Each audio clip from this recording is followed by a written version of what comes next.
Começamos a gravação. Se a professora Marcela quiser, pode iniciar. Eu vou fechar aqui minha câmera. Então, boa tarde para quem está chegando aí. Primeiramente, eu queria agradecer a oportunidade de estar aqui. Quando a gente vai projetando aí, né, eu queria mais uma vez formalmente agradecer a todo o Laboratório Humanas por essa parceria junto com o LABED, que é o Laboratório de Ensino de História e Humanidades Digitais, criado um pouquinho mais de um ano na Universidade Federal de Roraima, extremo norte do nosso país. Também queria agradecer muitíssimo pela presença dos colegas, amigos, alunos, ex-alunos, ex-banca, enfim, colegas aí, parceiras e parceiros de trabalho da militância no ensino de história.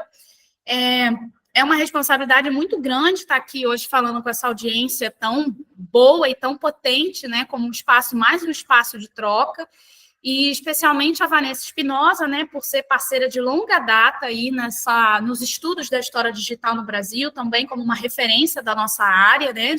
A Vanessa já esteve conosco aqui na Universidade Federal de Roraima, remotamente, participando de banca, enfim. Então, queria muito agradecer por todos e todas que estão no bastidor também, organizando esse evento, com a certificação, com criação de link, com card de divulgação, porque esse trabalho é fundamental para que a gente tenha hoje aqui uma audiência, né, um auditório virtual cheio para o debate, tá bom? Então, vamos lá, né? Eu preparei um slide, ele é bem pequeno, ele é curto, mas eu acho que ele vai dar um norte para o trabalho que a gente vai tentar apresentar e, principalmente, desdobramentos do que foi esse trabalho de doutorado, né? E destaco aqui a participação da professora Sônia Vanderlei, da Universidade Estadual do Rio de Janeiro, que esteve na condição de banca, também como uma interlocutora muito importante para esse trabalho, a professora Maria Perpétua, professora da Educação Básica no Rio de Janeiro, onde me deu, né, a pessoa que me oportunizou, uma das pessoas que me oportunizou a realização dessa pesquisa na sua escola de educação básica. Então, como a gente vai conversar, né, qualquer trabalho, ele é sempre fruto dessas redes de afeto, né, que é uma expressão que eu uso muito em sala de aula, nas pesquisas, porque eu realmente acredito nela. Afinal, é essa rede de afetos que nos permite e nos possibilita essa troca de saberes e a gente conseguir ampliar e complexificar, unindo aí regiões diferentes do nosso país. Então, Maju, não sei se é a Maju ou a Vanessa, né? Eu gostaria que se você pudesse avançar um pouquinho, né? Uma de vocês pudesse avançar no slide para a gente poder começar, tá? Então, a primeira coisa, né, que é uma imagem, essa imagem ela é para mostrar para vocês, eu sei que não dá para ler absolutamente nada, mas a intenção é essa mesmo, é compartilhar com vocês, né, como é que surge uma pesquisa. Muitos de nós aqui estamos iniciando, né, vários de nós aqui estamos iniciando a nossa trajetória, estamos ali no primeiro período, no terceiro período da graduação, e eu sempre falo em sala de aula que a carreira de pesquisador, pesquisadora, ela vai se construindo bem aos poucos, né? Ninguém nasce doutor, a gente vai construindo esse nosso processo de fazer pesquisa a partir da escuta, a partir da leitura, a partir de eventos como esse, né, que a gente está tendo a oportunidade de trocar. Então, o que eu trouxe para vocês, essa primeira imagem, ela é fruto, né, da coisa bem inicial, de como começou essa pesquisa sobre ensino de história e historiografia escolar digital. Ela foi feita junto com a professora Keila Grimberg, que foi a professora que me orientou na Universidade Federal do Estado do Rio de Janeiro, a Unirio, onde eu fiz o processo de doutorado, e a partir dela que várias outras questões e temas foram se ampliando, né, e se complexificando. Então, a gente, às vezes, não sabe como é que eu começo uma pesquisa de TCC, de iniciação científica, ela começa rascunhando, né? Ninguém nasce pronto, a gente vai construindo isso bem aos poucos. Então, uma espécie ali de rascunho de fluxograma que eu guardei carinhosamente, porque é registro de um tempo, tá? Então, os processos, né, de orientação para quem está no mestrado, para quem está no doutorado, que a gente sabe que são sempre desafiadores, às vezes desgastantes, né, cansativos, mas também podem, né, ser prazerosos e se frutificar depois em outras frentes, tá? Então, é isso que eu queria mostrar para vocês a partir dessa imagem. Avançando mais um pouquinho, eu trouxe ali inicialmente 4 pontos.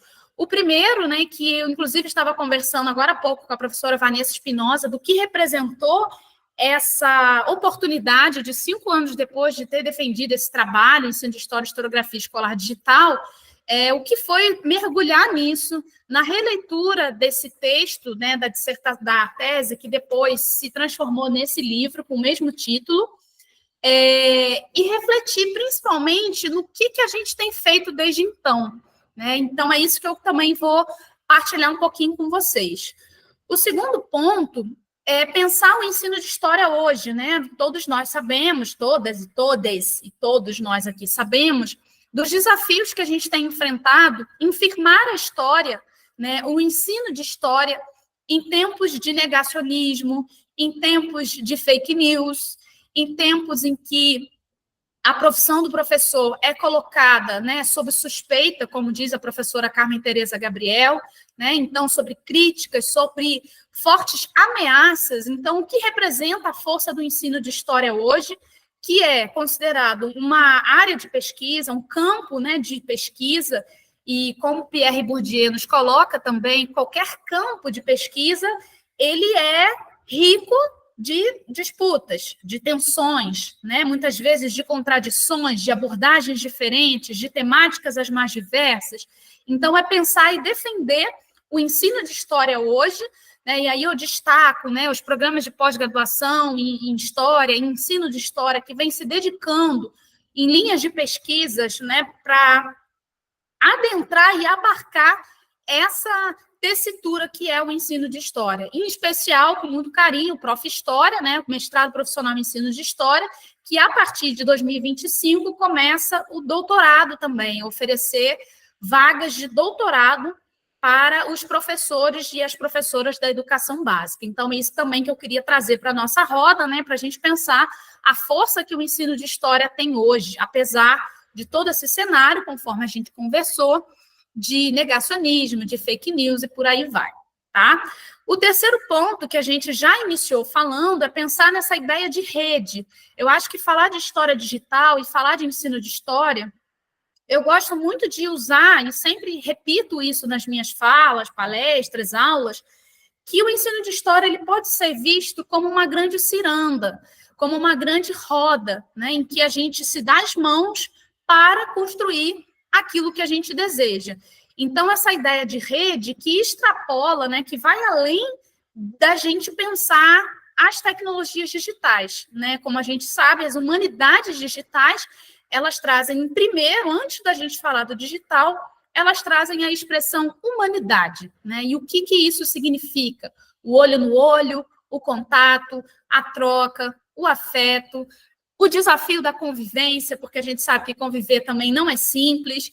Então, a gente quer pensar essa ideia de rede e pensar no que o digital potencializa ou não essa troca de saberes, né? E, sem dúvida nenhuma, como eu também já tinha apontado, existem muitas vozes presentes nesse trabalho intitulado Ensino de História e Historiografia Escolar Digital, né? Professoras, professores, pesquisadores, que os professores são também pesquisadores, é importante demarcar isso, gestores, políticas de currículo, que a gente vai conversar um pouco sobre isso, o que isso significa, materiais didáticos. Então, são muitas vozes presentes, né, com interesses diferentes, com concepções de mundo diferentes, e que se juntam e que se misturam para compor esse trabalho, tá? E, por último, não menos importante, pensar que essas experiências de pesquisa e as nossas experiências em sala de aula, seja como bolsistas de iniciação à docência, que eu sei que tem alunos pibidianos aqui, ou ex-pibidianos, como mestrandos, enfim, como pessoas que estão ligadas às pesquisas, né? Como cada uma dessas experiências, dessa nossa atuação, pode nos marcar e pode efetivamente nos transformar. Mais cedo, né, no início da tarde, eu estava relendo o prefácio do livro da tese, que foi escrito pela professora Sônia Vanderlei, aqui presente, em que ela fala um pouco sobre isso, né? Como esse trabalho potencializa a gente pensar a sala de aula como esse espaço de criação, como esse espaço de troca, como esse espaço de construção de outras histórias possíveis, de outras narrativas possíveis, certo? Então, esse aspecto da experiência, da transformação, das várias vozes, da força que a nossa área de conhecimento tem hoje, a história, o ensino de história, tem hoje no nosso século XXI, certo? Avançando mais um pouquinho, a pergunta central desse trabalho, que está sendo hoje aqui apresentado, é como é que a cultura digital se relaciona ao ensino de história? E aí eu já trago aí para vocês, né, pessoal que quiser e puder interagir no chat, enfim, vai conversando, vai se conhecendo, de que forma vocês pensam o digital como cultura? O que isso quer dizer? Né? Quando a gente fala cultura, eu estou falando de hábitos, eu estou falando de mentalidades, eu estou falando de objetos, eu estou falando de trocas. Né? Então, pensar o digital como cultura, isso faz sentido para vocês? Sim? Não? Em que medida? Então, assim, Vanessa, Maju, eu pediria autorização, né, para ir falando, para ir trazendo uma parte mais expositiva, mas também convidando os nossos alunos e alunas a irem trocando, interagindo no chat para a gente poder pensar junto aqui sobre esse tema, tá? Então, como a cultura digital se relaciona ao ensino de história? Quais são as experiências que vocês trazem? Quais são os exemplos? Quais são os projetos que vocês já viram envolvendo história digital, envolvendo as tecnologias digitais? Inclusive, esse foi o tema da aula de ontem, aqui na graduação, que eu estou ministrando nesse momento a disciplina de fonte e novas linguagens. E ontem, exatamente ontem, a gente estava trabalhando com essa potência do debate da história digital para pensar o nosso trabalho de professores e professoras. Então, é isso que eu quero provocar vocês no chat para a gente começar a não só ficar aqui expositivamente falando, expositivo, né? Não só falando, mas também pensando junto e criando junto, tá certo? E, dando sequência na nossa apresentação, pode passar, por favor. Esse trabalho, ele é dividido em 4 partes, tá? Em 4 capítulos, na verdade, 3 partes. A primeira delas, que envolve uma discussão lá da década de 90, né, dos parâmetros curriculares nacionais, para quem lembra lá, contexto de 1997, 1998, em que eu fui historicizar um pouco como é que esse debate das tecnologias digitais aparecia, se aparecia e de que maneira ele aparecia nessas políticas de currículo, tá? Para quem está iniciando os seus estudos na área de história, na área de educação, por currículo, né, eu gosto muito da definição do professor Antônio Flávio Moreira, que ele entende currículo como tudo que envolve a prática educacional. Né? Então, o currículo não é meramente uma lista de conteúdo, uma lista de disciplina que eu vou ensinar. Currículo é tudo que envolve a nossa prática educacional. As políticas de currículo, a gente está fazendo referência a documentos, como, por exemplo, né, a Base Nacional Comum Curricular, os parâmetros curriculares nacionais, as diretrizes curriculares nacionais da educação básica. Então, nesse trabalho da tese de doutorado, vocês vão reparar que tem uma demarcação temporal ali para a gente poder ir historicizando e entendendo de que forma o debate sobre o digital apareceu nesses documentos. Então, na tese, eu vou tentar contextualizar um pouco, né, o que foram os PCNs, em que contexto ele foi produzido, assim como as diretrizes curriculares da educação básica, a Base Nacional Comum Curricular, que eu tenho certeza que vários aqui se lembram, porque é algo mais recente, né? Então, provavelmente, aí nossos graduandos presentes devem se lembrar da polêmica que foi, né? As 3 versões da BNCC que nós tivemos, as discussões, né? Será que reforça uma visão eurocêntrica? No que avança? No que a gente tem retrocessos também? Enfim, então eu fui procurando esses documentos, né? Nesses documentos, analisar como é que o termo tecnologia digital aparecia e como é que esses sentidos de digital apareciam nesses documentos, tá? Então, aqui eu não vou mergulhar profundamente nisso, mas eu convido vocês, quem ainda não teve a oportunidade de ler o trabalho, que possa ler criticamente, inclusive, porque todas as pesquisas que nós fazemos, elas avançam, mas elas têm também fragilidades, então, sem dúvida nenhuma, tem pesquisas mais recentes saindo, atualizando essa discussão, aprofundando. Então, isso foi um pontapé, né, porque esse trabalho foi defendido em 2019, então, de 2019 para 2024, a gente já tem outras interpretações e outros documentos também que podem ser analisados, tá? No segundo capítulo, avançando mais um pouquinho na nossa apresentação, eu fui compreender, podemos avançar, por favor, no slide, como é que os professores da educação básica pensam essa relação com o digital.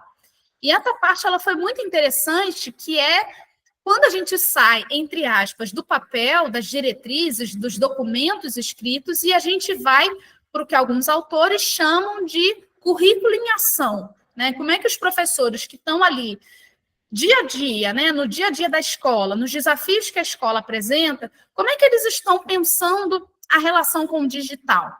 E aí a gente teria vários caminhos. Eu poderia entrevistar, eu poderia fazer grupo focal, poderia fazer oficinas pedagógicas com eles, mas eu escolhi ir atrás de produções desses professores. Para isso, eu fiz 3 recortes de eventos da área. A ANPU, que é a nossa Associação Nacional de História, que apresenta de 2 em 2 anos, a gente tem uns eventos nacionais, e nos outros anos a gente tem uns eventos regionais, e procurei dentro dos eventos da ANPU, isso está disponível online, se vocês tiverem interesse também de pesquisa, tá?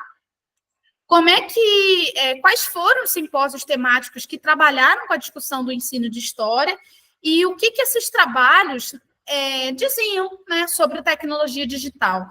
Existiam simpósios temáticos específicos de ensino de história e dentro deles eu procurei aqueles trabalhos que tinham relação com as tecnologias digitais. Usei também o acervo do Perspectivas do Ensino de História, que é outro evento grande da nossa área de ensino, que é voltado para docentes da educação básica, também acontece de 2 em 2 anos. Eu acho que, me corrija, Sônia, mas eu acho que ele permanece de 2 em 2, né? Se não me falha a memória. O Em-Pé e o Perspectivas são de 2 em 2 anos, tá? E o Em-Pé é o Encontro Nacional dos Pesquisadores em Ensino de História, que inclusive vai ter agora, na cidade de Joinville, em Santa Catarina, vai sediar a próxima edição do Em-Pé 2024.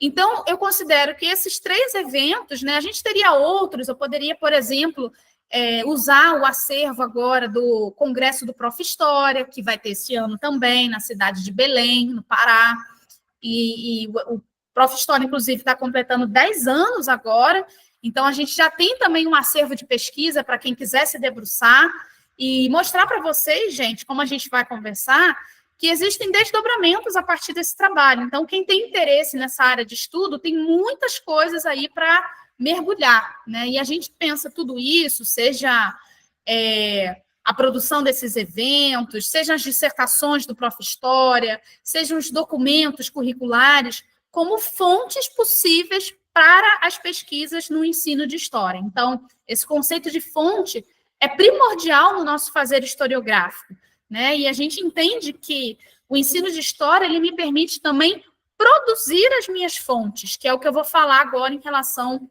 avançando mais um pouco, ao capítulo 3 e o capítulo 4. Né? No ofício do historiador, a gente pode ir até um arquivo, né, um arquivo público, a gente pesquisa, a gente indaga, a gente lança questionamentos a essas fontes, mas os pesquisadores e pesquisadoras do ensino de história também podem produzir as suas fontes junto com seus estudantes nas escolas, na educação superior, né, na formação de professores. Então, essa tese, né, ela dá sequência, primeiro com as políticas de currículo, depois com o diálogo com os docentes da educação básica, depois eu vou escutar os alunos, que eu sempre brinco que é a parte que mais tem vida nessa tese. Eu acho que é a parte que me encantou mais, porque ela foi extremamente espontânea. Quando a gente trabalha com os estudantes, os PIBidianos aí presentes, os alunos que já fizeram, estão fazendo estágios, mestrandos, doutorandos, enfim, doutores, colegas que estão aqui presentes, vocês sabem que a sala de aula é um lugar da espontaneidade. é um lugar em que tudo acontece. É um lugar em que, às vezes, você planeja uma coisa e sai outra. Né? Eu gosto daquele livro do Philippe Perrenoud, que ele fala, é agir na urgência e decidir na incerteza. A sala de aula é esse espaço da tensão, é esse espaço da criação, é esse espaço da co-criação, ou seja, da criação coletiva. E depois, na hora, Vanessa, que a gente abrir também aqui para o diálogo, certamente acho que a gente vai ter aí contribuições de colegas que vão poder trazer um pouco também da sua experiência como docentes de história para a gente dar mais vida ao que a gente está trazendo aqui em termos de pesquisa. Então, essa escuta dos alunos, ela foi a parte mais rica dessa tese, na minha visão, óbvio, né, sem invalidar os outros 2 capítulos, mas porque elas trouxeram para mim coisas que estavam totalmente fora do esperado, fora do planejado, né? Então, como é que eu trabalhei com os alunos? Por meio de uma oficina pedagógica chamada Representações do Tempo, Histórias narradas no plural, em que eu dividi em 2 momentos, e muito em função, me lembro até hoje, de uma colocação da professora Sônia Vanderlei na banca de qualificação, de que era preciso voltar ao campo de pesquisa, entendendo que a escola era meu campo de pesquisa, para ampliar esse trabalho com as fontes, essa escuta dos alunos, inserindo efetivamente a discussão do digital. Né? Então, o objetivo dessa oficina pedagógica, Representações do Tempo, Histórias Narradas, era justamente ouvir os alunos em relação às suas histórias de vida. Então, eu fui perguntando, você poderia me falar, né, de que forma você ordena os acontecimentos da sua vida? E isso, gente, para a gente ver como a coisa ganha vida, quando eu elaborei essa pergunta, que inclusive está como anexo da tese, está no livro também, de que forma eu ordeno os acontecimentos da minha vida, eu tive um monte de aluno que veio me perguntar o que é ordenar. Porque, às vezes, na nossa cabeça de professor, a coisa está clara, mas, às vezes, é uma expressão, é um termo, que a gente não tem nem noção que pode não ser compreendido. Então, isso também impacta, né? Impactou na produção das minhas fontes, na produção dos alunos, tá? E aí eu fui pedindo para eles, vocês poderiam me trazer em tópicos de preferência, fatos marcantes da sua história de vida? E nessa mesma época, o que você lembra que estava acontecendo no mundo, no Brasil, que é o país que a gente mora, no lugar especificamente que você mora, que você estuda? Então, eu fui trabalhando com esses jogos de escala, tá? Para quem está perguntando o nome do livro, o livro é Ensino de História e Historiografia Escolar Digital, tá? Que foi a tese de doutorado que depois frutificou em livro. Então, no livro, eu vou detalhar mais profundamente, né, o que os alunos trouxeram, e o que eu posso resumir para vocês é que eles consideraram como fato marcante da sua história de vida coisas do presente, né? Então, do presente que eu digo, tá naquele recorte em que a pesquisa foi feita. Eu fiz o doutorado de 2015 a 2019, essa ida ao campo, às escolas, que foram 3 escolas de educação básica que eu trabalhei, foi feita ali mais ou menos, se não me falha a memória, em 2017, 2016, 2017. Então, os fatos que eles consideravam importantes, né? O lançamento de um game, a morte, não sei se vocês se lembram disso, daquele ator, Domingos Montaner, que estava na época fazendo uma novela chamada Velho Chico, eu acho que era Velho Chico, se não me falha a memória, tá, gente? Porque eu sou noveleira, mas de vez em quando a memória nos trai. Eles foram colocando, né, furacão, muitos fenômenos da natureza, né, enfim, que eles consideravam como marcante. Por quê? Porque era algo extremamente batido pela mídia. Então, isso também fala para a gente muita coisa. O que eles entendem como fatos marcantes? O que é história para eles? Será que história é só isso que acontece no nosso presente? De que forma eu conecto isso a temporalidades? Aí vamos chamar os historiadores aqui para a gente pensar essa longa duração. Então, aí existe uma relação que a gente pode discutir daqui a pouco no debate entre história, né, e mídia, entre a história e a área de comunicação, o jornalismo, aquilo que a grande mídia veicula, aquilo que eles têm acesso nas redes sociais. Então, isso traz muitos desafios para a gente como professores de história. E isso traz desafios também em termos metodológicos. Por quê? Porque eu lembro da professora Keila Greenberg, no processo de orientação, me dizendo, olha, é o que eles entendem como sendo história, como sendo fatos marcantes, não é aquilo que a gente, como professoras de história, gostaríamos que eles falassem. Porque se eu alterasse isso, eu ia estar manipulando a minha pesquisa, manipulando os dados de pesquisa. E isso não é fazer ciência. Então, essa produção, né, dessas fontes, ela foi extremamente desafiadora por vários motivos, né? Tanto a ida às escolas, o acesso às escolas, como é que a gente, às vezes, consegue esse trâmite com diretores, né, para a gente poder adentrar esse espaço da escola, as questões éticas envolvidas, porque eu estava trabalhando com menores de idade. Então, fazer pesquisa foi extremamente desafiador com esses alunos, porque desde adentrar nas escolas, conseguir a parceria com os professores da educação básica, as questões éticas envolvidas, que vários de vocês devem estar passando, né, as suas pesquisas, pelo comitê de ética, a questão de instigar os alunos, né? Eu fiz questão de explicar para os alunos, que eram estudantes de 6º ano, de 9º ano, que essa oficina, ela fazia parte de uma pesquisa de doutorado. E aí, mas será que eles sabiam o que era doutorado? Ali não estava me importando e eles saberem ou não saberem o que era doutorado, mas de dizer para eles que a professora deles, né, os professores deles, continuam estudando. Eles refletem, porque às vezes, eu lembro dando aula na escola, os alunos falavam, professora, mas você continua estudando, como se fosse assim, você terminou a escola, por que você continua estudando? A gente não para de estudar quando a gente está na escola, só até o 3º ano do ensino médio. Então, isso foi muito vivo, né? Isso foi muito espontâneo, e foi muito importante dizer para os alunos que isso se tratava de uma pesquisa. Depois, né, quando o trabalho ficou pronto, na verdade, não foi nem esse trabalho, foi um outro trabalho sobre gamificação, ensino de história, que eu também fiz com os estudantes da educação básica, que também se transformou em livro, que depois do livro pronto, a gente pode levar e mostrar para eles, porque tem muitas produções deles aqui, muitos desenhos, muitas falas. Então, a gente entender que fazer pesquisa no ensino de história não é meramente usar pessoas, aliás, em área de conhecimento nenhuma.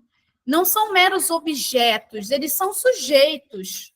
Ou, né, hoje eu estava lendo um texto da professora Marta Rovai, em que ela demarca sujeitas, mulheres também, nesse feminino plural, né? Então, não são objetos que estão sendo usados, são cabeças pensantes que estão construindo conhecimentos e saberes junto com a gente.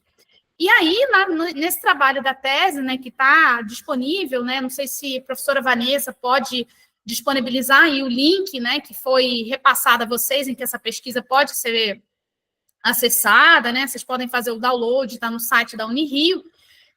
Eu fui explicando melhor como é que essas histórias que os alunos trouxeram se conectavam, né, e como é que a relação deles com o tempo e a tecnologia, porque isso é outro debate hoje amplamente falado, que as tecnologias mudam a noção de tempo, que a gente tem uma sensação de um tempo muito mais acelerado, que a gente tem essa noção de urgência. E aí eu fui tentando analisar e avançar um pouco para pensar de que forma essas tecnologias digitais efetivamente mexem ou não com a noção de tempo dessas crianças / jovens ali, né, adolescentes de 6º e 9º ano, tá? Então, o início dos anos finais ali, 6º ano, e o término dos anos finais antes de adentrar ao ensino médio. Então, essa discussão de tempo, de tecnologia, também eu fui dialogar bastante com a teoria da história, que é outro ponto que eu queria demarcar, que ensinar a trabalhar com a pesquisa no ensino de história, a gente não joga fora todo o debate da teoria da história, né? Esse debate da teoria da história, ele nos é caro, a gente precisa deles para não cair naquele lugar de achar que o ensino de história é o quê? É um mero lugar de aplicação, que é um mero lugar de execução, como se a gente não tivesse conceitos, autoras, autores, né, categorias. Então, nós não abrimos mão do diálogo com a teoria. Inclusive, por exemplo, no Prof. História, nós temos como disciplina obrigatória, no primeiro semestre do Prof. História, a disciplina de teoria, né? E aí é legal pensar o que é trabalhar com a teoria da história dentro do campo do ensino de história, Tá? Então, essa relação do tempo, da tecnologia, de uma ideia de urgência, de aceleração, de discussão sobre o debate do tempo presente, tudo isso está explicitado também nesse trabalho de doutorado. E avançando mais um pouquinho, né, no capítulo 4, eu também trabalhei com a voz dos alunos, podemos avançar o slide. Por quê? Porque eu não dei conta, tinha muita coisa para explorar da narrativa dos alunos, muita coisa, gente. E eu estou completando 5 anos da defesa desse trabalho, talvez quando eu completar uns 10 anos, daqui a mais tempo, eu tenho vontade de voltar nesses trabalhos dos alunos com outras perguntas de pesquisa. Por quê? Porque eu formei um acervo gigante, enorme, e que a tese não deu conta de abarcar na sua profundidade. Então, as produções dos alunos, elas são extremamente complexas, né? Nessa primeira ida ao campo, né, na primeira versão dessa oficina pedagógica, chamada Representações do Tempo, Histórias Narradas, eu pedi, né, que eles completassem aquele roteirinho de fatos marcantes da sua história de vida, beleza. E aí, no segundo momento, eu pedi que eles representassem isso, desenhando, ou através de recorte e cola, de jornal e revista. Nessa segunda ida ao campo, eu inseri a possibilidade deles usarem aplicativos ou tecnologias digitais para fazer as suas representações.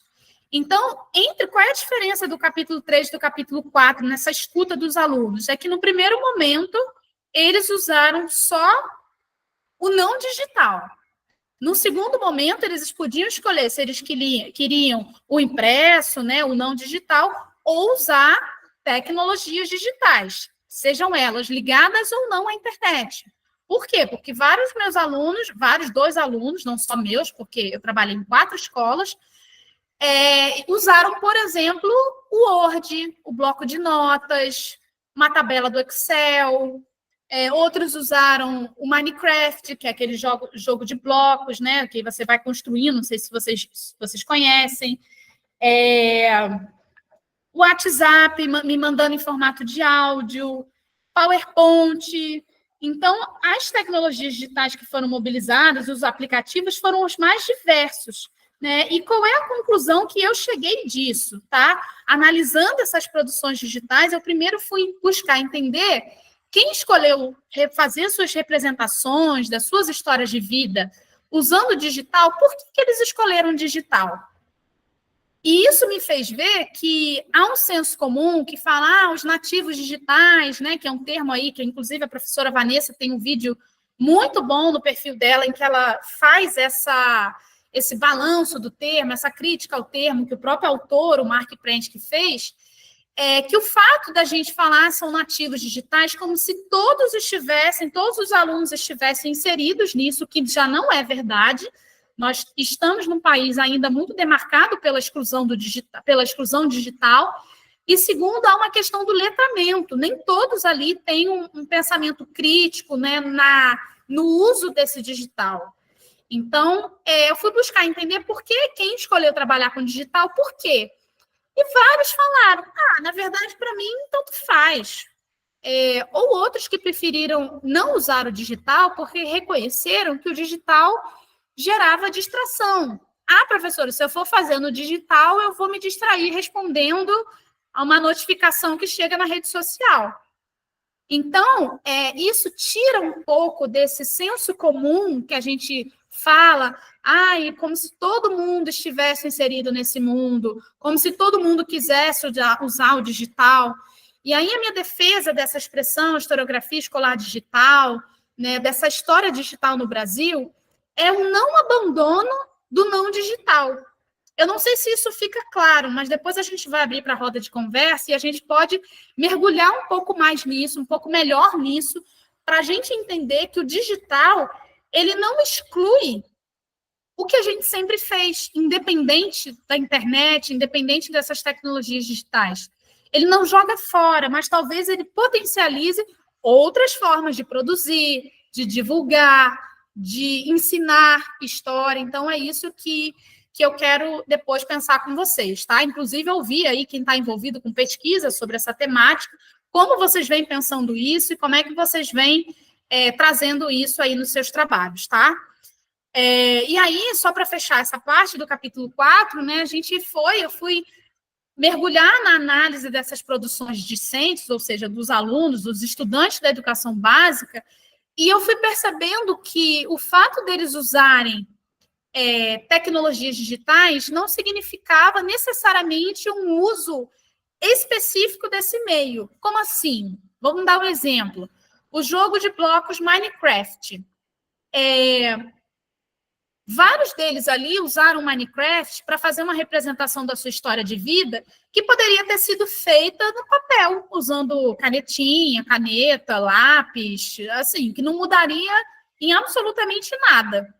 E outros alunos que escolheram usar post-it, aquelas folhas grandes, né, em formato A3, e que trouxeram ali várias interconexões, né, uma ideia de simultaneidade, de coisas conectadas, de um ir e vir, que a gente remete muito mais a uma, entre aspas, a uma lógica do digital, tá? E por lógica do digital, eu não quero essencializar, sabe? Como se o digital tivesse uma lógica imanente. Não tem como a gente falar de tecnologia digital, gente, e não pensar um debate político. A tecnologia ela não é neutra, ela é política. Hoje, toda a discussão dos algoritmos, né, enfim, dos interesses que tem por trás, interesses mercadológicos que tem por trás. A gente sabe disso, né? Até como usuário, você entra para ver uma passagem aérea, daqui a pouco você está sendo bombardeado de propaganda, de outras possibilidades de passagem. Então, absolutamente nada nesse universo digital é ingênuo, tá? Então, por lógica do digital, eu não quero fixar uma ideia essencializada, tá? Mas é uma ideia de que há uma racionalidade, mas que há também uma dimensão ética, estética, política por trás, tá? Avançando mais um pouquinho, por favor, para a gente finalizar e podermos debater juntos aqui, eu queria trazer para vocês alguns desdobramentos, né? Acho que aí talvez, Sônia, Vanderlei, seja um bom debate entre nós, né? Do que essa tese, do que esse trabalho, que vários dos colegas que estão aqui acompanharam, ou opinaram, ou ajudaram, enfim, a construir, né? No que isso tem se desdobrado.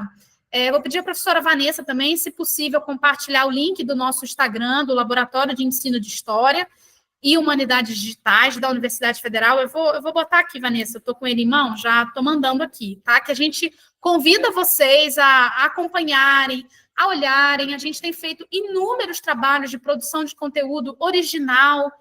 Então, dentro desse site, né? Aqui eu mandei o Instagram, no Instagram vocês acessam o site do laboratório, que eu vou deixar disponível, porque eu sei que nem todo mundo aqui tem Instagram, e, enfim, né, e não precisa mesmo, tá? Então, eu vou deixar disponível também o site, que ali vocês acessam as pesquisas que têm sido feitas na casa, dentro do laboratório, os projetos que a gente tem se dedicado, planejamentos, né, para professores da educação básica, que a gente tem criado coletivamente, compartilhado também, a nossa biblioteca. No caso, na biblioteca, a gente está colocando só trabalhos originais mesmo, de TCC, de mestrado e futuramente, em breve, de doutorado também, assim que o Prof. História começar em 2025.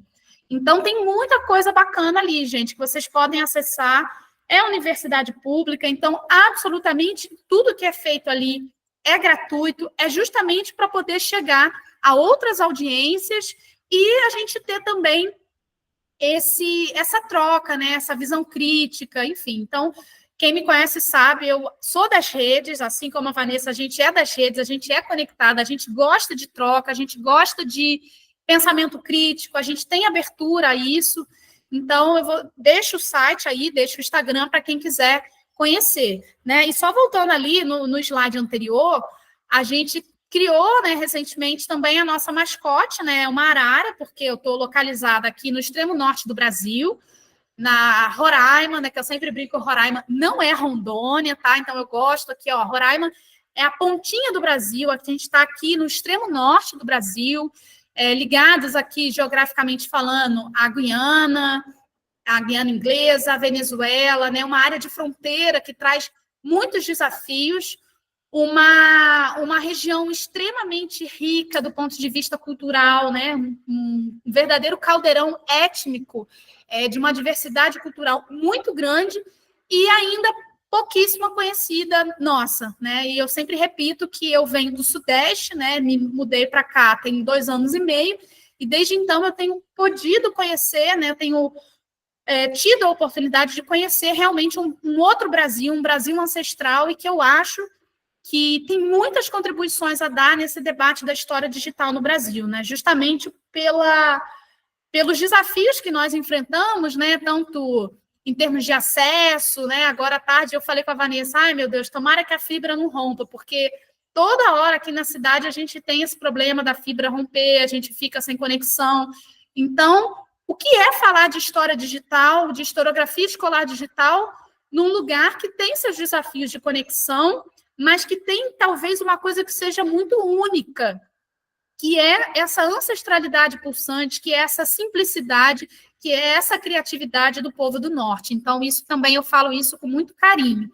E, por último, para fechar, eu queria aproveitar hoje a oportunidade, dia 15/8, de comunicar que no Dia do Historiador, das historiadoras, agora, dia 19 de agosto, nós vamos lançar um novo projeto pelo Laboratório de Ensino de História, que se chama Jovens Pesquisadoras e Pesquisadores do Ensino de História, cujo objetivo é visibilizar as pesquisas que têm sido feitas no campo, partindo aqui do extremo norte, mas em diálogo com todo o Brasil. Então, o nosso grupo de estudo, ele é aberto, não precisa ser aluno da Universidade Federal de Roraima, não precisa nem estar na universidade. Se você tem interesse em trabalhar as discussões, em trabalhar com conteúdo digital, a gente está aberta a receber o contato de vocês, a criar parcerias. A gente fez essa parceria agora com o EUmanas, temos parcerias com colegas em outras regiões também, no Sudeste, no Sul, no Centro-Oeste. Eu tenho um parceiro oficial em cada lugar, justamente para poder fortalecer essa rede de afeto que nós falamos lá no início. E esse projeto, especificamente, de jovens pesquisadoras, também demarco que não é uma questão etária, tá, gente? Sem etarismo aqui. Jovens no sentido de pessoas que estão começando a trilhar o seu caminho de pesquisa, que estão nos TCCs, que estão fazendo seus TCCs, que estão no PIBID, que estão no Prof. História ou em outros mestrados e doutorados, dialogando com o ensino de história, enfim. Até porque eu acho que, eu não sei se a Sônia concorda, né, os outros colegas concordam, que todos nós estamos sempre em formação, né? Então, a gente está em contato com jovens pesquisadores, com quem está na sua graduação, na sua especialização, no mestrado, doutorado, ou que esteja na educação básica, desenvolvendo pesquisas, independente de estar num vínculo acadêmico formal. Isso alimenta e isso nos traz outras visões para interpretar esse campo. Então, eu fecho a minha fala. Eu sei, foi propositalmente, que eu não adentrei tanto nesse conceito da historiografia escolar digital, mas eu convoco aí o meu grupo de pesquisa, que eu chamei também para estar aqui hoje, né, que eles tiveram um exercício de casa no nosso caderno coletivo, que é de tentar contribuir para outros sentidos e outros significados do que seja esse conceito, tá?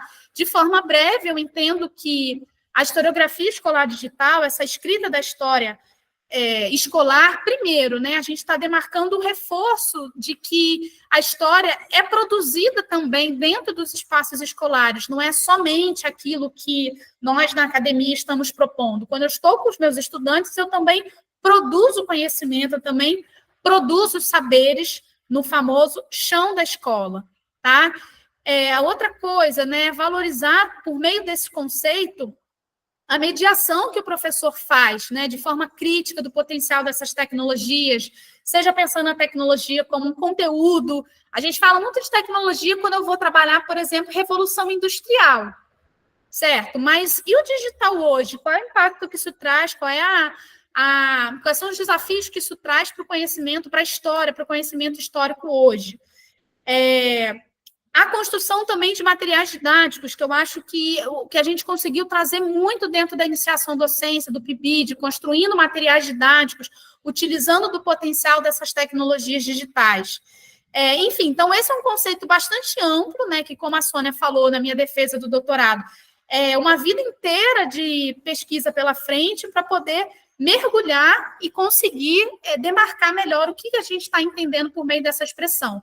Mas eu acho que os trabalhos que a gente tem realizado aqui no âmbito do LABED, né, o nosso Laboratório de Ensino de História e Humanidades Digitais, aqui no Extremo Norte, tem tentado efetivamente colocar a mão na massa para construir e contribuir com a materialidade ou com a concretização desse conceito. Então, muito obrigada a vocês pela escuta carinhosa, paciente, ativa, e a gente vai abrir, Vanessa, se possível, Maju, para as perguntas do chat, né, para que a gente possa, enfim, trocar ideias aqui.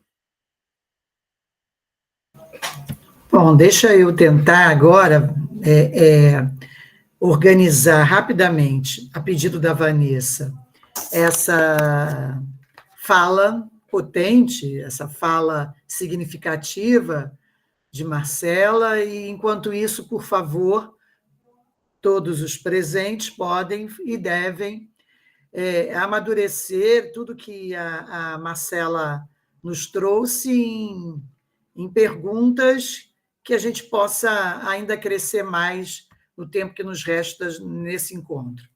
Eu acho que, Marcela, você, como sempre, foi bastante didática e sintética, uma qualidade que você tem e eu não tenho, que na apresentação dos elementos essenciais do teu trabalho. Um trabalho que você continua agora produzindo uma teoria a partir da reflexão das práticas diferenciadas que você vem desenvolvendo na tua carreira acadêmica. E daí eu tiro assim, 3 coisas que eu considero que são fundamentais da tua fala e do teu trabalho, do trabalho que você apresentou e que eu tive a honra de estar na banca de qualificação e de defesa, de poder dialogar e refletir com você as ideias que levaram à tese e depois o livro. Primeiro, independentemente da questão digital, o que você disse que era a questão do nosso campo, do campo do ensino de história, ser uma tessitura. Eu acho que isso é muito importante, essa imagem é bastante significativa. É uma grande teia, um grande tecido, um complexo tecido que reúne conhecimentos de diferentes áreas, que produz a sua própria epistemologia, que é extremamente complexo e que está em um ambiente, como você mesmo disse, marcado por tensões, marcado por conflitos, marcados por oposições, e aí é assim que todo o campo se organiza. Ao ponto de hoje, muitos historiadores, muitos pesquisadores do próprio campo perguntar o que é isso? A gente tem ou não tem um campo do ensino de história? Pode parecer um passo para trás, mas não é, não. É uma discussão bastante profunda em relação ao que é, ou se as definições de campo hoje dão conta do que seja o ensino de história, suas reflexões e suas produções.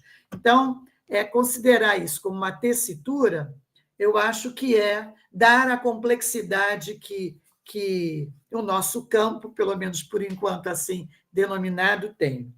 E dentro dessa complexidade, desse tecido tão complexo que é o ensino de história, acho que o seu trabalho é uma pedra de toque fundamental.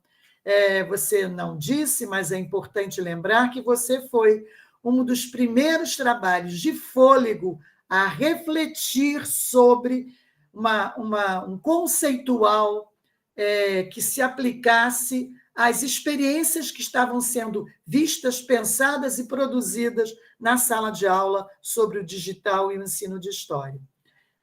Então, foi exatamente por isso que eu disse para você que você tinha uma vida inteira de pesquisa para fazer, porque eu entendia perfeitamente como o seu trabalho era uma pedra fundamental, aquela pedra fundamental que dava início a uma série de discussões, que reunia o pouco que existia no nosso país sobre isso, mas a partir de um trabalho de base, de um trabalho na sala de aula. Então, o teu trabalho, acho que é fundamental, não apenas porque você historicizou o que já existia, por exemplo, sobre significados para o digital nos documentos e até nos trabalhos dos professores, mas principalmente porque você colocou um sujeito nessa trilogia da sala de aula que é fundamental e que até hoje é muito pouco estudado, trabalhado e refletido, que é o aluno. Eu costumo dizer que quando a gente trabalha e fala em ensino-aprendizagem, eu cada vez mais tendo a mudar essa duplinha para falar em aprendizagem e ensino. Porque cada vez mais, para mim, se não soubermos como os nossos alunos aprendem, a gente não vai conseguir ensinar, ou pelo menos a pensar o ensino.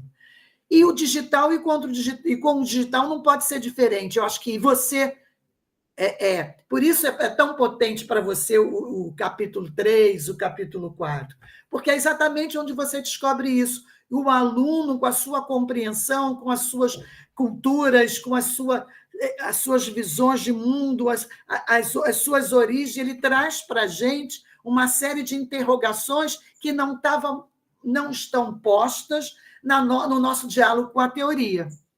A gente fomenta a teoria a partir daí.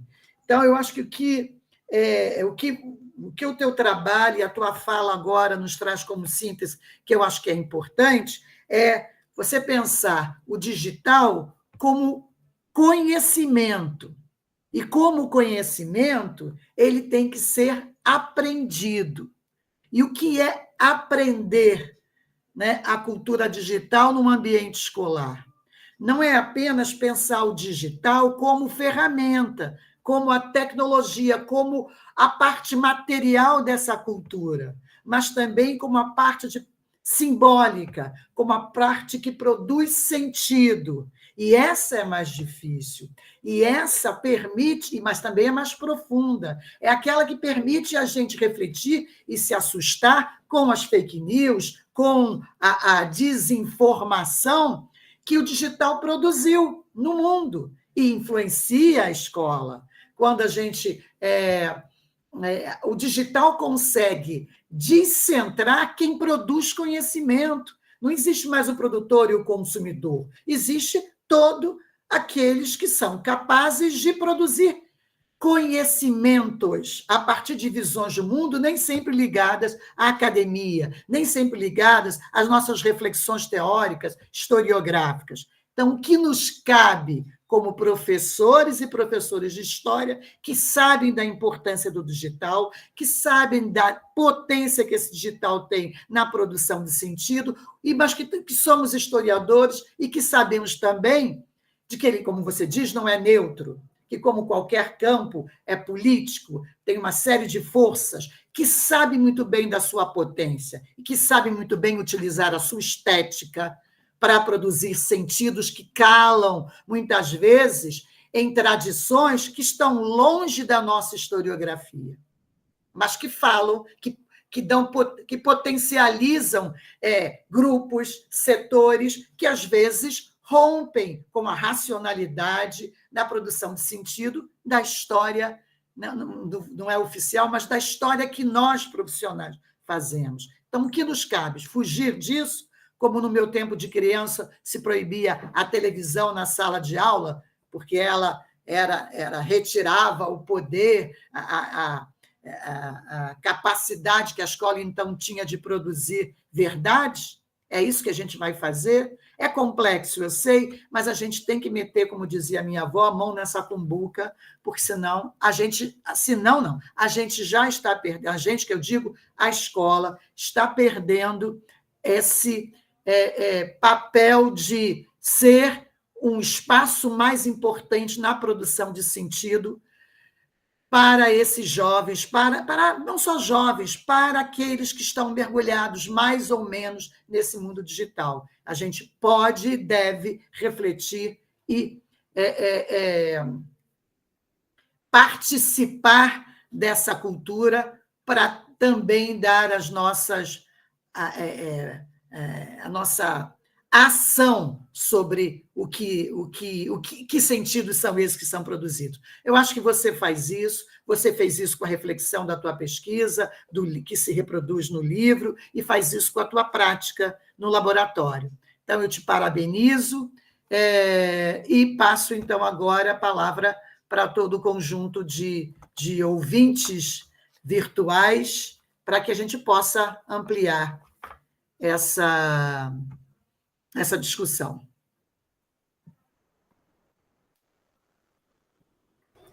Sônia, tem uma pergunta aqui não sei se a Maju quer trazer, Maju? Eu posso ler. Perfeito, eu posso ler. Primeiramente, a professora Nilva História, ela agradeceu muito pela sua fala e ela perguntou: para você, o que é a historiografia escolar digital?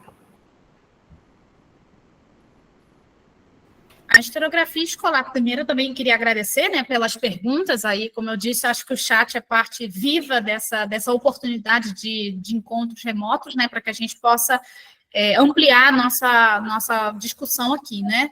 E no finalzinho da tese, né, porque assim, a gente traz um conceito, a gente tem que ser original numa tese, mas efetivamente o que é essa tal dessa historiografia escolar digital, né? No finalzinho da tese ali, na última parte, eu digo, né, que eu até separei aqui, que tal expressão, a meu ver, reforça a produção histórica própria da escola, usando para isso autoras como a professora Ana Maria Monteiro, Carmen Tereza Gabriel, que defendem a epistemologia social escolar, ou seja, o conhecimento que é produzido a partir da escola, tá? Então, essa expressão remete a essa produção histórica própria da escola. Segundo, essa expressão pode remeter à escrita da história feita no espaço escolar, através da ação e da mediação do professor, que faz menção de forma crítica ao potencial das tecnologias de informação e comunicação na narrativa da sua aula, na construção de material didáticos que explorem e extrapolem a especificidade do meio digital, considerando tanto a participação, como a criatividade, como a autoria dos estudantes, em tudo aquilo que envolve o ser professor, do que envolve o ser do ensinar história, né, a prática de sala de aula. E aí, eu também tentei trazer nessa parte, né, que tem um item dentro da tese específico dedicado a pensar essa expressão, né, que nem todos os alunos, no caso da pesquisa feita, optaram por usar o digital. Portanto, defender a escrita da história escolar unicamente com base no digital, ou afirmar que o uso do digital é melhor ou pior, seria totalmente um contrassenso, né? Não é isso que essa expressão quer dizer. Né? Defender a historiografia escolar digital, como eu escrevo na tese, é defender menos o uso menos o meio pelo meio e mais a forma como o professor vai se apropriar do meio em prol daquilo que ele tem como objetivo pedagógico, né? Considerando que a gente, né, às vezes fica com esse medo de errar, né, quando a gente vai usar a tecnologia digital, que esse medo de errar pode dar espaço, pode dar lugar à criatividade, à ousadia, à construção coletiva, à troca, à ação, né, e que isso precisa, né, a gente precisa vencer essa ideia de uma cultura do não pode nas escolas. Acho que vários aqui devem ter passado já pela situação de nas escolas que atuam, né, que trabalham ou que fazem estágio, às vezes tem laboratório de informática, mas é aquela coisa do não pode tocar porque senão vai estragar, não pode usar porque senão vai dar problema. Então, essa ideia da historiografia escolar digital, ela é tudo isso, ela pensar a construção de materiais didáticos, é pensar a narrativa do professor, é pensar outras formas que eu acho que vários colegas aqui presentes já têm feito de produzir, de divulgar e de ensinar história. Né? Acho que a pandemia foi um marco muito grande em 2020, 2021, da gente ter sido, não por escolha, né, mas fomos forçados a partir dos desafios da educação remota a usar essas tecnologias. Agora, é muito triste, né, quando a gente vê que o uso dessas tecnologias reforça essa visão excludente da história, né? Não adianta eu trabalhar, que eu acho que entra já na pergunta da professora Maria Perpétua, em relação As relações étnico-raciais, por exemplo. A Perpétua fez uma pesquisa de doutorado especificamente para pensar as mídias digitais, né, a etnomídia, em diálogo com a história digital, em diálogo com o campo do ensino de história, enfim, a história indígena, melhor dizendo, né? Acho que no pós-doc agora é que ela vai voltar a conectar isso com o debate do ensino de história. Então, a gente não adianta eu usar a digital para dizer, olha, como é que eu estou uma professora moderna, sendo que eu estou reforçando toda uma visão da historiografia que hoje já, né, a gente não quer reforçar. Né, de que forma a tecnologia digital, a história digital hoje me permite trazer e dar visibilidade, porque a gente não dá voz a ninguém, mas visibilidade, eu acho que a gente pode sim contribuir para essas pessoas que ficaram conhecidas como, entre aspas, os marginalizados da história, marginalizados no sentido de estar à margem, tá, gente? De estar fora dessa narrativa principal que a gente vem questionando. Então, eu acho que pensar a história digital hoje, isso não foi algo que eu trouxe na tese, mas acho que 5 anos depois, pensar a potência dessa expressão historiografia escolar digital é pensar a inclusão de sujeitos que nem sempre foram representados pela nossa historiografia. Então, hoje, estando situada na Amazônia brasileira, em que eu estou localizada no estado mais indígena do Brasil, proporcionalmente, Roraima é o estado mais indígena do Brasil, não tem como eu pensar isso hoje sem trazer para o centro da roda esse debate, né, dessa mudança de perspectiva para a valorização desses outros sujeitos, mulheres, indígenas, ribeirinhos, enfim, tem um monte de exemplos, negros, né, e que a gente está discutindo em sala de aula, que muitas vezes perguntam, professora, mas por que você insiste nisso? Toda aula é isso? É isso. Por quê? Porque é uma mudança de paradigma que não é meramente uma questão de novos conteúdos na sala de aula, é mudança central dentro da produção do conhecimento da narrativa histórica e historiográfica hoje. Então, não sei se respondi, mas é por aí que eu penso, já tentando juntar, tá, Maju? A pergunta que você leu e também o questionamento que a professora Maria Perpétua fez. Inclusive, Perpétua segue firme nas pesquisas, porque a gente precisa de mais de novas investigações e avançar nesse debate da etnomídia no Brasil. Bom, acho que Marcela acabou respondendo também a pergunta da Perpétua. Nós temos também uma outra, além do Johnny, que já está com a mão ali levantada. A Jussara Santos fez uma pergunta. Ótima reflexão. Gostaria de saber quais as principais dificuldades enfrentadas pelos professores para incorporar o digital e as mídias nas suas práticas pedagógicas, de acordo com as suas experiências da tese. Eu acho que a minha pergunta vai nesse sentido. Acho que poderia até ser respondida. Johnny? Quer complementar? Acho que a minha pergunta poderia até ser respondida juntamente com essa pergunta. Boa noite a todos. Sou Johnny, sou de Alagoas, mas acabei de defender o mestrado do Prof. História lá na Federal de Sergipe, orientando a professora Janaína Cardoso de Mello, e trabalhamos com história digital e produtos educacionais, recursos educacionais abertos. E uma das nossas reflexões, que não chegamos aos resultados, porque não era o objetivo da pesquisa, é da gente compreender quem chega primeiro. Se chega primeiro o digital, dentro do ensino de história, ou se chega o ensino de história dentro da história digital. Porque essa simbiose dessa perspectiva, ela não foi homogênea, né?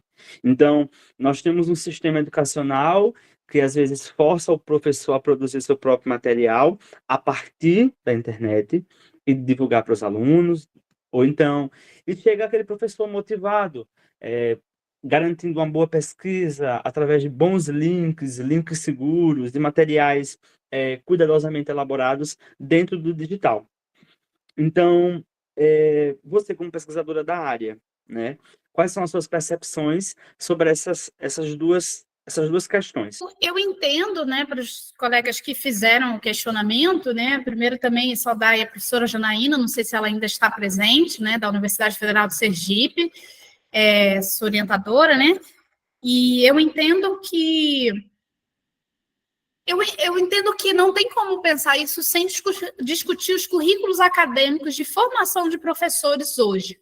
Porque da universidade a gente está formando futuros professores que vão para esses desafios e enfrentamentos que vocês trouxeram na escola. Então, aí eu estou falando tanto da formação inicial, gente, como da formação continuada, né? Porque a gente não quer pensar naquela lógica simplista de extremos, né? Tanto a tecnofobia, a aversão à tecnologia, como a gente achar que a tecnologia é salvação de alguma coisa, né? A tecnologia, ela tem potências, né? Como a pergunta da Perpétua falou, limites e possibilidades, potenciais e desafios, né? Limites graves, inclusive, sérios, né? A tecnologia ela pode ser usada para matar. O cyberbullying, os crimes digitais que a gente vê, enfim, as notícias falsas, um monte de coisa que a gente sabe, né? Mas a gente também está acreditando, do ponto de vista do ensino de história, no potencial que elas têm para ensinar de outras formas, para ensinar de outras maneiras, para mudar perspectivas, como a gente conversou. Então, isso depende muito de como isso for abordado, né? E aí eu defendo muito a formação inicial continuada, porque vários de nós aqui somos de uma geração de transição. Eu sou meio lá, meio cá. Tem várias coisas que eu sou super conectada ao digital e tem momentos que eu adoro ficar offline, principalmente quando eu vou para os igarapés aqui da Amazônia. Eu adoro, assim, vida offline. A gente tá lá e tá cá. A gente não é obrigado a ficar o tempo todo, né, conectado a esse digital, porque isso também nos adoece, a gente sabe disso. O tanto que o WhatsApp significa, por exemplo, de excesso de trabalho, da precarização do trabalho. Então, assim, pensar o potencial pedagógico disso requer uma maturidade para lidar com o tema, de entender também que é uma faca de dois lados ali, que pode ser de uma forma, pode ser de outra, a depender do meu objetivo pedagógico e da reflexão crítica que eu tenho sobre isso. Eu não acho que o digital, como a Sônia muito bem lembrou, seja uma mera questão de ferramenta. Ele pode ser também uma ferramenta, mas ele é muito mais do que isso. Ele é muito mais do que uma mera ferramenta, como se fosse só uma coisa que eu lanço mão aqui e ali, né? E aí, gente, eu convido vocês a, quando estiverem preparando suas aulas, estiverem fazendo suas pesquisas, reflitam sobre isso. Não é toda aula que a gente vai ter nem acesso e nem precise usar a tecnologia digital para isso, né? Ontem, acho que foi a coisa mais engraçada do mundo. Eu dando uma aula de história digital e fiz um fluxograma, que inclusive esqueci de apagar, que recebi bronca aqui da coordenadora hoje, que deixei lá no quadro. Falei, pois me desculpa, esqueci de apagar. No quadro, usando caneta de quadro e puxando setas e lançando várias indagações e reflexões com eles. Depois, nós tivemos a oportunidade de navegar em alguns sites, projetos, enfim, perfis que têm se dedicado a pensar sobre história digital, mas a gente nem sempre precisa usar esse digital. Então, eu não acho que seja a gente não quer defender essa ideia de concorrência, sabe? De concorrer, que isso esteja contra o trabalho do professor, né? Que isso possa ser usado pelos professores, pesquisadores, para fazer avançar a partir da reflexão crítica, tá? Então, inclusive, a professora Vanessa colocou aí o repositório do Baobá, que é um projeto que a Sônia, a Vanessa lideraram aí, né, a pesquisa de pós-doutorado da professora Vanessa. Conheçam, a gente já estudou aqui no grupo de pesquisa também sobre essa iniciativa, porque na hora que a gente for dar uma aula, em que a gente for montar, a gente precisa saber, a gente precisa conhecer essas iniciativas, né? Tem vários trabalhos legais, né? Ontem, na aula, a gente lembrou do Memorial das Heroínas Sem Estátuas, que é uma iniciativa de uma professora da educação básica, muito legal. Museu dos Memes, que foi feito por graduandos da Universidade Federal Fluminense. O Baobá, né, liderado aí pela Vanessa, junto com a Sônia e outros colegas. Os acervos, gente, das lives, eu sempre gosto de frisar. A gente não abre mão das leituras, artigos, livros acadêmicos, mas a gente tem um acervo de lives hoje extremamente poderosas para nos ajudar a estudar os temas do ensino de história, né? O projeto Bate-Papo sobre Ensino de História. Agora, no Labed, a gente tem feito também uma playlist com Reels, né? Que são aqueles vídeos curtos de até 1 minuto, que a gente bota ali pequenas reflexões sobre os temas que envolvem a história, o ensino de história hoje. Mas é muito pouco, é superficial, mas talvez seja uma porta de entrada para a gente chamar a atenção de um aluno hoje, e é óbvio, depois, como a gente gosta, né? Eu adoro usar essas palavras, de problematizar e de complexificar uma discussão, né? Porque eu acho que é isso, é pensar as nossas práticas pedagógicas sem abrir mão do diálogo com quem está fazendo pesquisa nisso hoje. Por aí.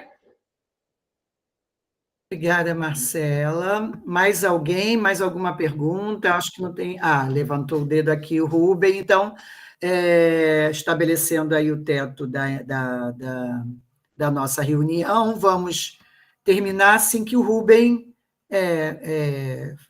fazer a sua pergunta, se não houver mais ninguém com a mão levantada. Ok, Marcela? Então, por favor, Rubem. Boa tarde. Obrigado, professora Sônia. Parabenizar a professora Marcela, né, pelo trabalho, pela persistência aí nessa luta. A gente sabe que não é fácil. Meu nome é Rubens, então, eu sou mestrando aqui no Prof. História da UNEB, de Salvador. Falo agora do sul da Bahia, né, moro aqui, mas curso mestrado na capital baiana. E meu trabalho vai enveredar sobre a questão da aprendizagem. Existem alguns estudos que já há muito tempo, mas que no Brasil coisa um pouco relativamente recente, sobre aprendizagens visíveis. Então, isso me inquietou bastante, e aí a pergunta é um pouco nesse direcionamento. A professora Sônia até tocou um pouco nisso, ou seja, naquela questão de inverter, né? Não ensino-aprendizagem, mas aprendizagem-ensino. Porque fica aquela dúvida se o estudante realmente compreendeu, aprendeu efetivamente o conteúdo que a gente tenciona ministrar. Então, como é que a senhora percebe, professora Marcela, essa relação entre essa cultura, né, plenamente digital, e as implicações para o sentido, né, da aprendizagem em si? Muito obrigado mais uma vez pelo trabalho. Também agradeço, Rubens, pelo questionamento, né? Essa relação entre a aprendizagem, né, como a Sônia provocou a gente a pensar, né, não existe ensino se antes a gente não se preocupar em como os alunos aprendem, né?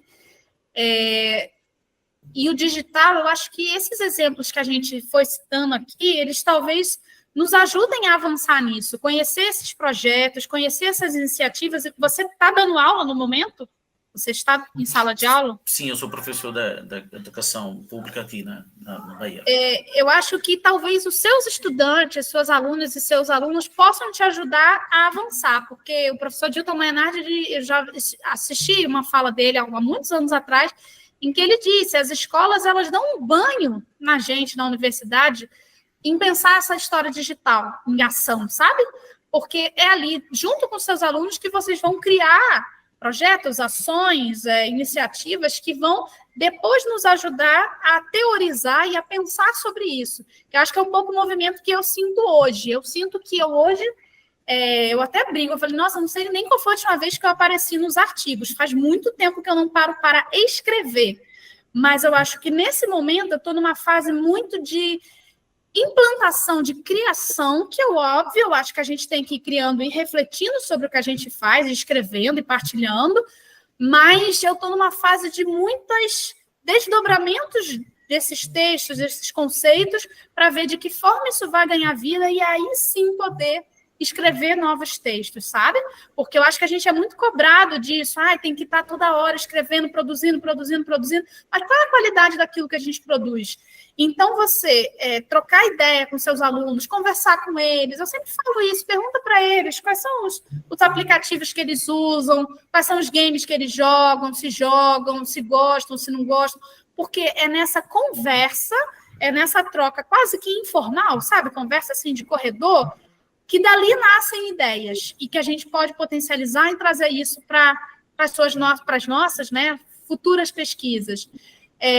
Hoje, eu queria muito dedicar também essa fala aos meus ex-pibidianos, orientandos, alguns aqui presentes, Jaime, Janaína, que são alunos, assim, são jovens professores que vêm fazendo trabalhos maravilhosos, assim, no sentido de proposição para o campo, e que por isso, na verdade, que eu comecei esse projeto dos jovens pesquisadores, porque eu falo, gente, tem tanta potência, mas muitas vezes a academia ela vai ouvir quem? Quem tem lá a chancela de doutor. E eu entendo que esse debate da história digital, ele começa na ponta. Meu sonho de consumo ainda é ter estudantes da educação básica nesse grupo de estudo, porque eu acho que muitas pessoas que às vezes não são valorizadas porque não têm a titulação, talvez sejam os mais geniais a nos ajudar a avançar nesse estudo da história digital. Então, é muito legal, Vanessa, a presença do Juan aí como estudante da educação básica no grupo, porque é mudar um pouco a lógica, sabe, gente, da academia. A gente tem muita coisa para aprender. Aqui no estado de Roraima eu tenho visto trabalhos maravilhosos com a cultura popular, de ouvir as tacacazeiras do estado. Não sei se alguém aqui já provou o tacacá, né, que é uma comida do norte, de ouvir